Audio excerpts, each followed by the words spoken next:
ನೀವೇನಾದರೂ ಹೊರಗಡೆಯಿಂದ ಬಾದಾಮಿ ಹಲ್ವನ ತರ್ತೀರಾ ಅಂತ ಅಂದರೆ ಒಂದು 200 ಗ್ರಾಮ್ಗೆ ಒಂದು 400 ರೂಪಾಯಿಂದ 500 ರೂಪಾಯಿವರೆಗೂ ರೇಟ್ ಇರುತ್ತೆ. ತುಂಬಾ ಆರೋಗ್ಯಕರವಾದ ಹಲ್ವ ಇದು. ಈ ಬಾದಾಮಿ ಹಲ್ವನ ಮನೆಯಲ್ಲೇ ಹೇಗೆ ಮಾಡೋದು ಅಂತೇಳಿ ನಾನಿವತ್ತು ತೋರಿಸ್ಕೊಡ್ತಾ ಇದ್ದೀನಿ. ಎಲ್ಲರಿಗೂ ನಮಸ್ಕಾರ, welcome back to my channel Sonu special. ಮೊದಲನೇದಾಗಿ ನಾನಿಲ್ಲೊಂದು ಚಿಕ್ಕ ಬೌಲು ಇಲ್ಲಿ ತೋರಿಸ್ತಾ ಇದ್ದೀನಲ್ಲ, ಈ ಬೌಲಲ್ಲಿ 1 ಬೌಲು ಬಾದಾಮಿನ 1 ಗಂಟೆಗಳ ಕಾಲ ಬಿಸಿನೀರಲ್ಲಿ ನೆನೆಸಿಟ್ಟಿದ್ದೆ.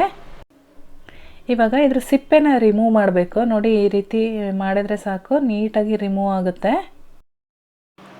ನಾನಿಲ್ಲಿ ಬಾದಾಮಿನ ಯಾವ ಬೌಲಲ್ಲಿ ತೊಗೊಂಡಿದ್ದೀನೋ ಮಿಕ್ಕ ಎಲ್ಲ ಇಂಗ್ರೀಡಿಯೆಂಟ್ಸು ಕೂಡ ಅದೇ ಬೌಲಲ್ಲಿ ತೊಗೊಳ್ತೀನಿ. ನೀವು ಕೂಡ 1 ಕಪ್ಪು ಅಥವಾ ಗ್ಲಾಸ್ ಏನಾದರೂ ಇಟ್ಕೊಳ್ಳಿ.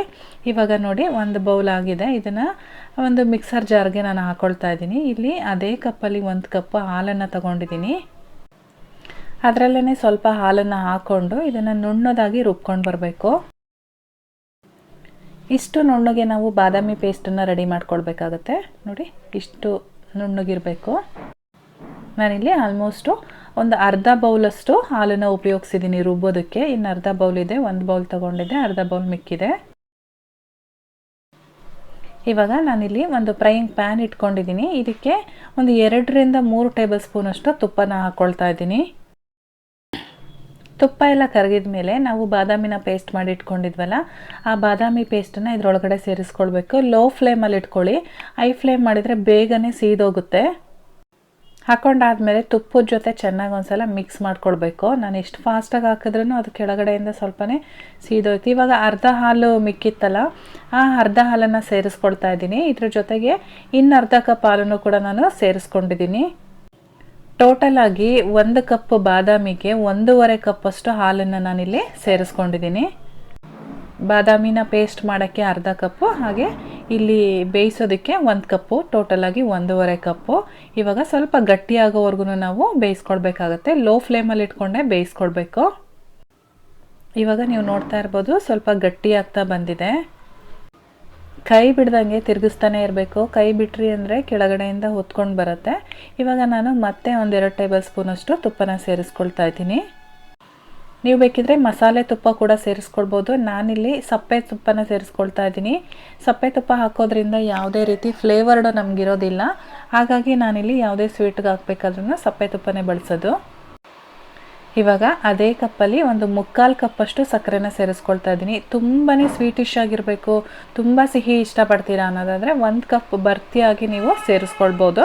ನಾನಿಲ್ಲಿ ನಮಗೆ ತುಂಬ ಸ್ವೀಟ್ ತಿನ್ನೋಕ್ಕಾಗೋದಿಲ್ಲ, ಹಾಗಾಗಿ 3/4 ಕಪ್ಪಷ್ಟು ಸಕ್ಕರೆನ ಹಾಕ್ಕೊಂಡಿದ್ದೀನಿ.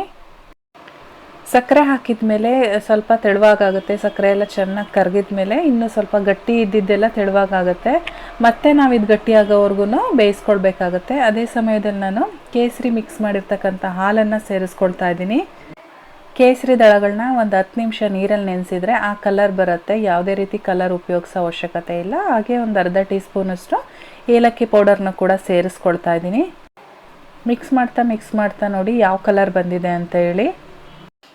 ಇವಾಗ ಫುಲ್ಲು ನಮಗೆ ತಳ ಬಿಟ್ಟು ಬರಬೇಕು, ಅಲ್ಲಿವರೆಗೂ ನಾವು ಬೇಯಿಸ್ಕೊಳ್ಬೇಕಾಗತ್ತೆ.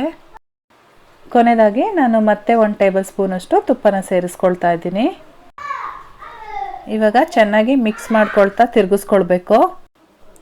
ಈ ಮಿಕ್ಸ್ಚರ್ ಏನಿದೆ ಎಲ್ಲ ಒಂದುಗೂಡಬೇಕು, ಅಷ್ಟು ಗಟ್ಟಿಯಾಗಿ ಪ್ಯಾನ್ ಬಿಟ್ಟು ಬರಬೇಕು. ಅಲ್ಲಿವರೆಗೂ ನಾವು ಇದೇ ರೀತಿ ಲೋ ಫ್ಲೇಮಲ್ಲಿ ಇಟ್ಕೊಂಡು ಬೇಯಿಸ್ಕೊಳ್ಬೇಕಾಗತ್ತೆ. ಏನಿಲ್ಲ ಅಂದರೂ ಒಂದು 20 ರಿಂದ 25 ನಿಮಿಷಗಳವರೆಗೂ ನಾವು ಈ ರೀತಿ ತಿರುಗಿಸ್ಕೊಳ್ತಾನೆ ಇರಬೇಕು. ಇವಾಗ ನೀವು ನೋಡ್ತಾ ಇರ್ಬೋದು, ಪ್ಯಾನ್ ಬಿಟ್ಟು ಬರ್ತಾ ಇದೆ, ತುಂಬ ತೆಳುವಾಗಿಲ್ಲ. ಈ ಕನ್ಸಿಸ್ಟೆನ್ಸಿ ಇದ್ದರೆ ಸಾಕು. ಯಾಕೆಂದರೆ ಇದು ತಣ್ಣಗಾದ್ಮೇಲೆ ಇನ್ನೂ ಸ್ವಲ್ಪ ಗಟ್ಟಿ ಆಗುತ್ತೆ. ಹಾಗಾಗಿ ಇವಾಗ ಕರೆಕ್ಟಾಗಿದೆ ನೋಡಿ, ಎಲ್ಲದೂ ಕೂಡ ಒಂದುಗೂಡ್ತಾ ಇದೆ. ಆರೋಗ್ಯಕರವಾಗಿರ್ತಕ್ಕಂಥ ಬಾದಾಮಿ ಹಲ್ವನ ಮನೆಯಲ್ಲೇ ಹೇಗೆ ಮಾಡೋದು ಲೈಕ್ ಮಾಡಿ, ಹಾಗೆ ಕಮೆಂಟ್ಸ್ ಮಾಡಿ. ಈ ಚಾನಲ್ಗೆ ಹೊಸದಾಗಿ ವಿಸಿಟ್ ಮಾಡಿದರೆ ಸಬ್ಸ್ಕ್ರೈಬ್ ಮಾಡ್ಕೊಳ್ಳಿ. ಪಕ್ಕದಲ್ಲೇ ಕಾಣಿಸೋ ಬೆಲ್ ಐಕನ್ ಮೇಲೆ ಕೂಡ ಕ್ಲಿಕ್ ಮಾಡಿ. ನಾನು ಮತ್ತೆ ಸಿಗ್ತೀನಿ ಇನ್ನೊಂದು ಈಸಿ ರೆಸಿಪಿಯೊಂದಿಗೆ. Thank you.